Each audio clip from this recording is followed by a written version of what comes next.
Zee 24 तास एक पाऊल पुढे। पालिका अधिकारी महेश फड यांना मारहाण केल्याप्रकरणी मनसेचे निलंबित आमदार राम कदम यांना 24 जूनपर्यंत न्यायालयीन कोठडी सुनावण्यात आली आहे। पंतनगर पोलिसांनी ही कारवाई केली आहे। कदम यांनी या प्रकरणी जामिनासाठी अर्ज दाखल केलाय।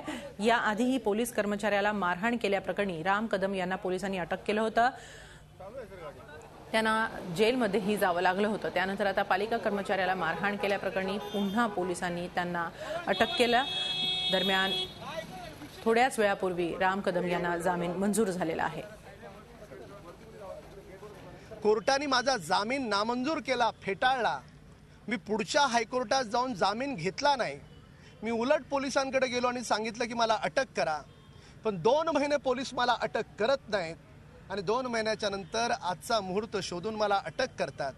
मला असं वाटतं की हेतुपुरस्सरपणे मला बदनाम करण्याचा आणि कुठेतरी सुडाचा प्रवास सुरू झाल्याच्या स्वरूपाचा एकंदरीत सगळा हा खेळ दिसतोय। झी 24 तास एक पाऊल पुढे।